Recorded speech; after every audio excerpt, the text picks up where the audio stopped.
Waalaikumsalam. Iya, boleh silakan duduk Ibu. Terima kasih. Nah, boleh tahu dengan Ibu siapa? Saya dengan Ibu Rita.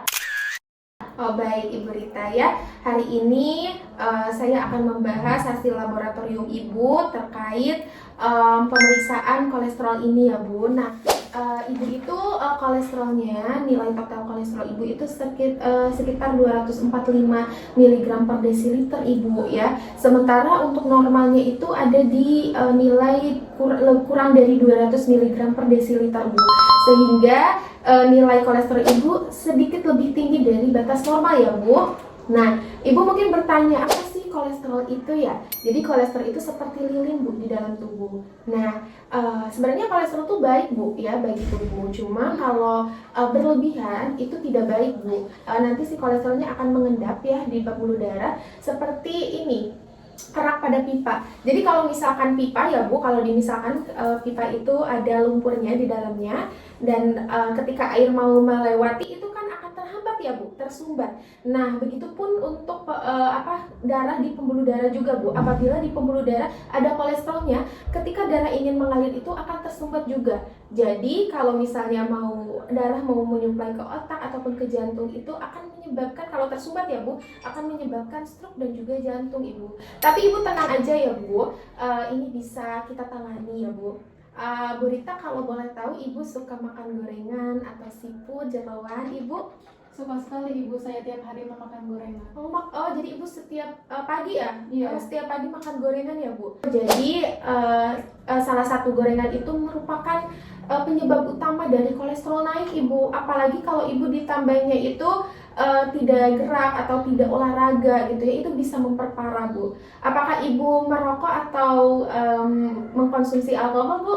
Alhamdulillah tidak Ibu. Tidak, bagus sekali Bu. Jadi kita fokusnya ke makanan dan ke aktivitas aja Bu ya. Nah, ada beberapa langkah ya untuk Ibu bisa dimulai hari ini ya Bu. Setelah konsultasi Ibu bisa mulai beberapa langkah ini karena Ibu kolesterolnya tidak terlalu tinggi banget gitu ya. Yang pertama, Ibu pagi-pagi gorengannya bisa digantikan. Kalau misalnya Ibu suka sarapan gitu ya, nah itu diganti pakai telur rebus aja, jadi lebih sehat. Jadi minimal 1 minggu itu sekali ya Bu untuk mengkonsumsi gorengannya. Yang kedua, mengkonsumsi sayur Bu. Jadi dalam menu itu makanan Ibu minimal ada sayurnya, ada lalapnya seperti mentimun, ada sawi gitu ya, ada oseng, toge gitu ya Bu. Kemudian yang ketiga Bu, untuk minyak gorengnya Bu bisa diganti menjadi minyak goreng zaitun, minyak jagung bisa gitu ya Bu. Jadi lebih sehat. Kemudian yang ketiga, Ibu setiap pagi itu keliling komplek Bu ya.